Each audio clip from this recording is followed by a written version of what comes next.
You will be in my thoughts and prayers. God bless you all. What we've done, that's true, honey, great job. What we've done has been amazing by any standard. We rebuilt the United States military. We created a new force called Space Force. That in itself would be a major achievement for a regular administration. We were not a regular administration.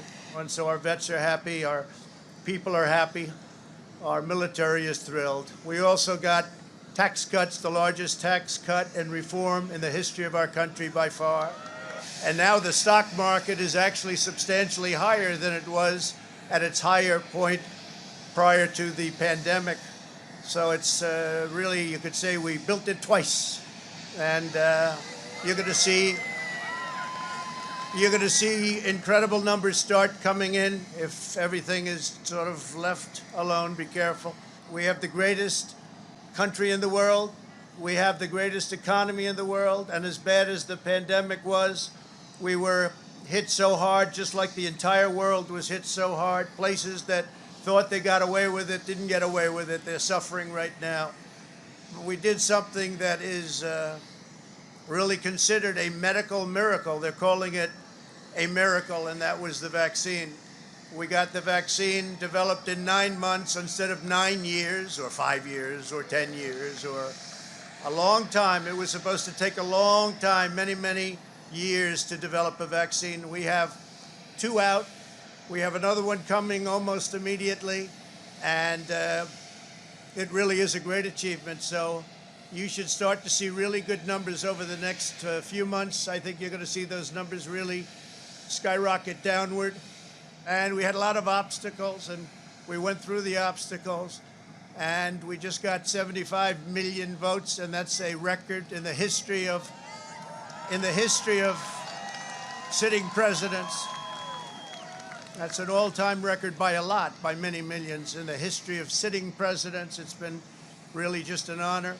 One of the things we're very, very proud of is the selection of almost 300 federal judges and 3 great Supreme Court justices. That's a very big number. That's a record-setting number. And so we've done a lot, and there's still things to do. The first thing we have to do is pay our respects and our love to the incredible people and families who suffered so gravely from the China virus. It's a horrible thing that was put onto the world. We all know where it came from, but it's a horrible, horrible thing, despite the worst plague to hit since, I guess you'd say 1917, over 100 years ago. And despite that, the things that we've done have been just incredible.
My fellow Americans, 4 years ago, we launched a great national effort to rebuild our country, to renew its spirit, and to restore the allegiance of this government to its citizens. In short, we embarked on a mission to make America great again for all Americans. As I conclude my term as the 45th President of the United States, I stand before you truly proud of what we have achieved together. We did what we came here to do, and so much more. This week, we inaugurate a new administration and pray for its success in keeping America safe and prosperous. We extend our best wishes, and we also want them to have luck, a very important word. I'd like to begin by thanking just a few of the amazing people who made our remarkable journey possible. First, let me express my overwhelming gratitude for the love and support of our spectacular First Lady, Melania. Let me also share my deepest appreciation to my daughter Ivanka, my son-in-law Jared, and to Barron, Don, Eric, Tiffany, and Lara. You fill my world with light and with joy. I also want to thank Vice President Mike Pence, his wonderful wife Karen, and the entire Pence family. Thank you as well to my Chief of Staff, Mark Meadows, the dedicated members of the White House staff, and the Cabinet, and all of the incredible people across our administration who poured out their heart and soul to fight for America. I also want to take a moment to thank a truly exceptional group of people, the United States Secret Service. My family and I will forever be in your debt. My profound gratitude as well to everyone in the White House Military Office, the teams of Marine One and Air Force One, every member of the armed forces, and state and local law enforcement all across our country. Most of all, I want to thank the American people. To serve as your president has been an honor beyond description. Thank you for this extraordinary privilege, and that's what it is, a great privilege and a great honor. We must never forget that while Americans will always have our disagreements, we are a nation of incredible, decent, faithful, and peace-loving citizens who all want our country to thrive and flourish and be very, very successful and good. We are a truly magnificent nation. All Americans were horrified by the assault on our Capitol. Political violence is an attack on everything we cherish as Americans. It can never be tolerated. Now more than ever, we must unify around our shared values and rise above the partisan rancor and forge our common destiny. 4 years ago, I came to Washington as the only true outsider ever to win the presidency. I had not spent my career as a politician, but as a builder looking at open skylines and imagining infinite possibilities. I ran for president because I knew there were towering new summits for America just waiting to be scaled. I knew the potential for our nation was boundless as long as we put America first. So I left behind my former life and stepped into a very difficult arena, but an arena nevertheless with all sorts of potential if properly done. America had given me so much, and I wanted to give something back. Together with millions of hardworking patriots across this land, we built the greatest political movement in the history of our country. We also built the greatest economy in the history of the world. It was about America first because we all wanted to make America great again. We restored the principle that a nation exists to serve its citizens. Our agenda was not about right or left. It wasn't about Republican or Democrat, but about the good of a nation, and that means the whole nation. With the support and prayers of the American people, we achieved more than anyone thought possible. Nobody thought we could even come close. We passed the largest package of tax cuts and reforms in American history. We slashed more job-killing regulations than any administration had ever done before. We fixed our broken trade deals, withdrew from the horrible Trans-Pacific Partnership and the impossible Paris Climate Accord, renegotiated the one-sided South Korea deal, and we replaced NAFTA with the groundbreaking USMCA. That's Mexico and Canada, a deal that's worked out very, very well. Also, and very importantly, we imposed historic and monumental tariffs on China, made a great new deal with China. But before the ink was even dry, we and the whole world got hit with the China virus. Our trade relationship was rapidly changing.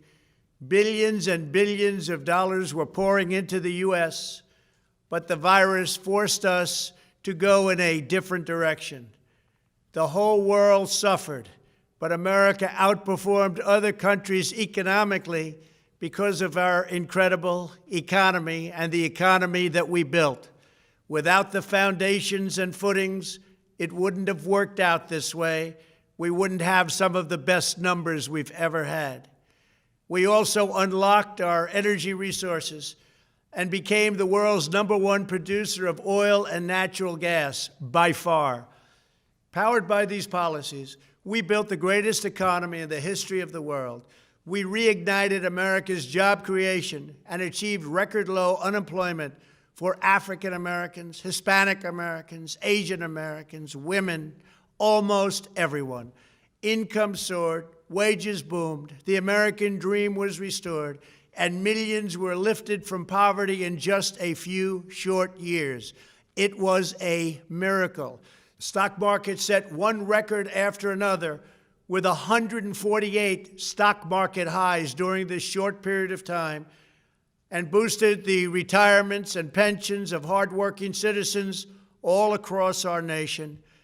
401ks are at a level they've never been at before. We've never seen numbers like we've seen, and that's before the pandemic and after the pandemic. We rebuilt the American manufacturing base, opened up thousands of new factories, and brought back the beautiful phrase, "Made in the USA." To make life better for working families, we doubled the child tax credit and signed the largest ever expansion of funding for child care and development. We joined with the private sector to secure commitments to train more than 16 million American workers for the jobs of tomorrow. When our nation was hit with the terrible pandemic, we produced not one, but 2 vaccines with record-breaking speed, and more will quickly follow. They said it couldn't be done, but we did it. They called it a medical miracle, and that's what they're calling it right now, a medical miracle. Another administration would have taken 3, 4, 5, maybe even up to 10 years to develop a vaccine. We did it in 9 months. We grieve for every life lost, and we pledge in their memory to wipe out this horrible pandemic once and for all. When the virus took its brutal toll on the world's economy, we launched the fastest economic recovery our country has ever seen.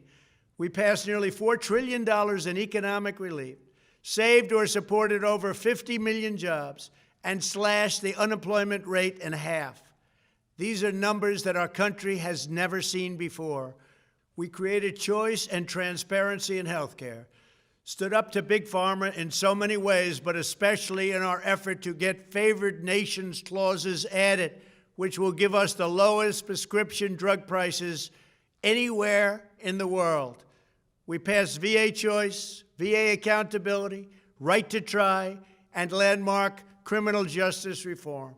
We confirmed 3 new justices of the United States Supreme Court. We appointed nearly 300 federal judges to interpret our Constitution as written. For years, the American people pleaded with Washington to finally secure the nation's borders. I am pleased to say we answered that plea and achieved the most secure border in U.S. history. We have given our brave border agents and heroic ICE officers the tools they need to do their jobs better than they have ever done before, and to enforce our laws and keep America safe. We proudly leave the next administration with the strongest and most robust border security measures ever put into place.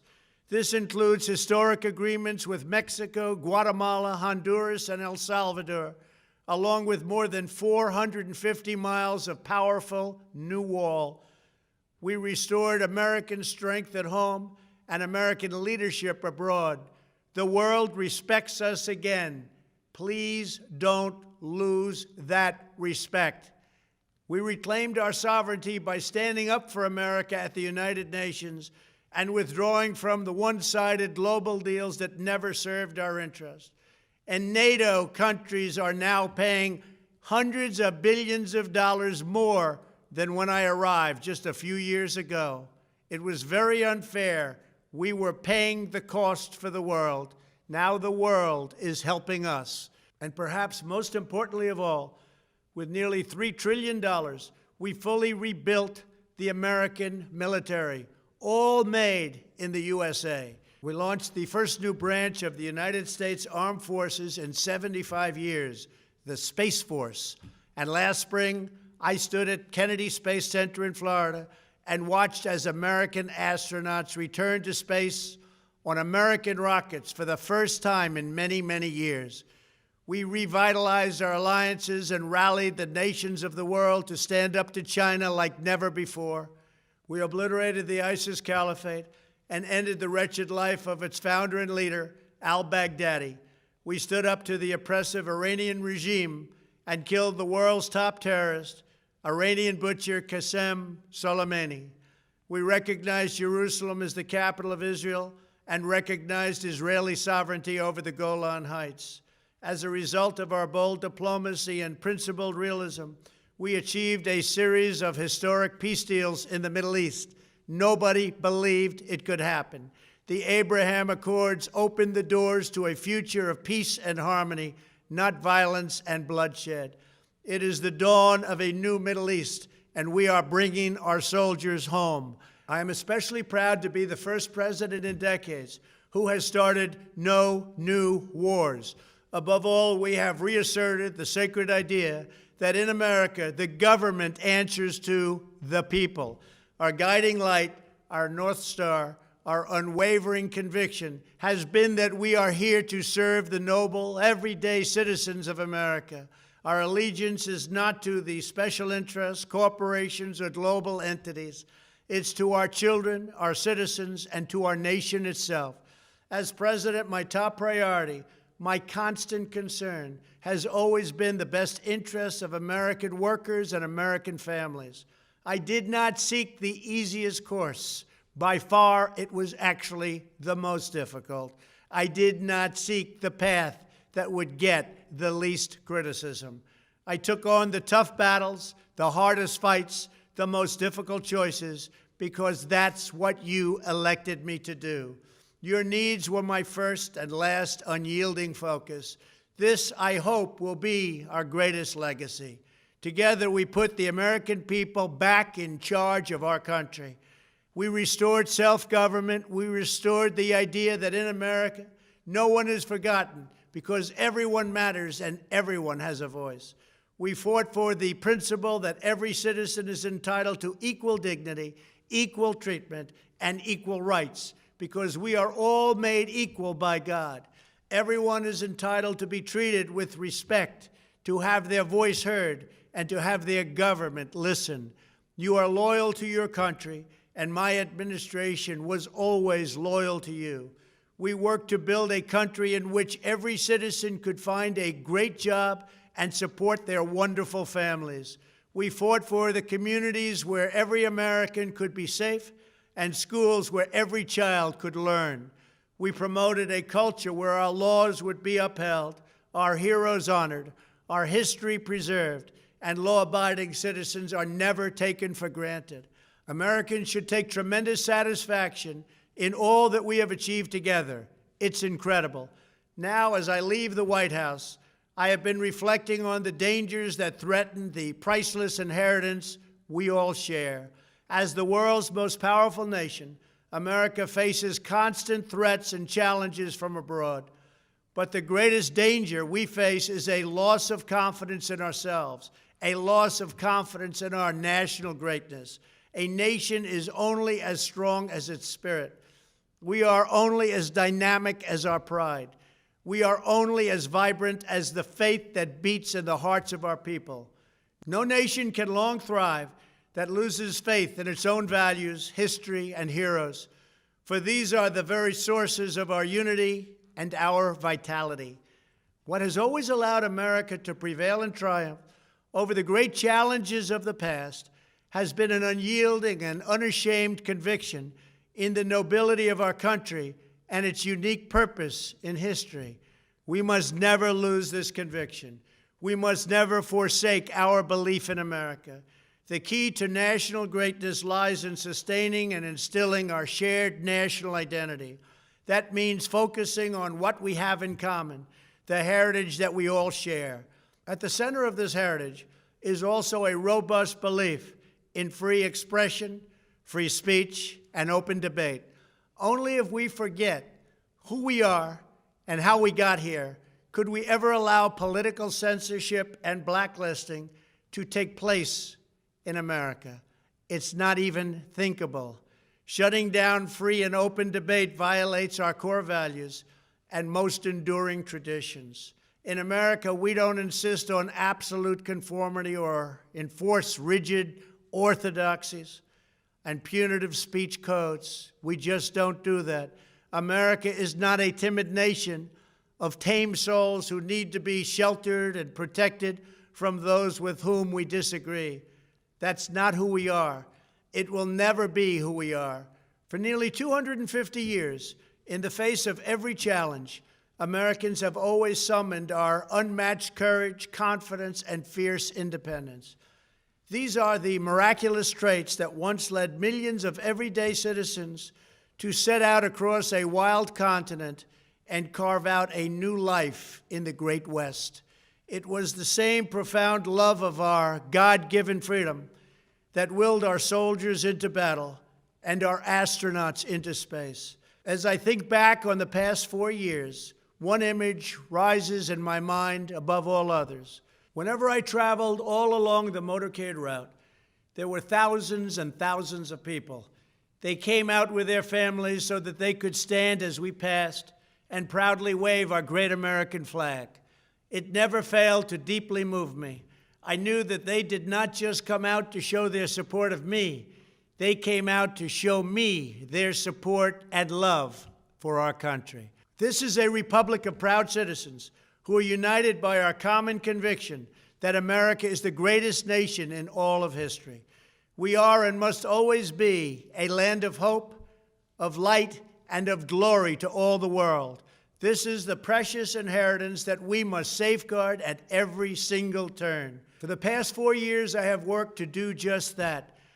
From a great hall of Muslim leaders in Riyadh to a great square of Polish people in Warsaw, from the floor of the Korean Assembly to the podium at the United Nations General Assembly, and from the Forbidden City in Beijing to the shadow of Mount Rushmore, I fought for you, I fought for your family, I fought for our country.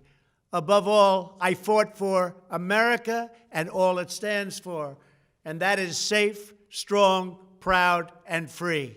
Now, as I prepare to hand power over to a new administration at noon on Wednesday, I want you to know that the movement we started is only just beginning.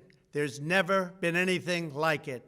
The belief that a nation must serve its citizens will not dwindle, but instead only grow stronger by the day.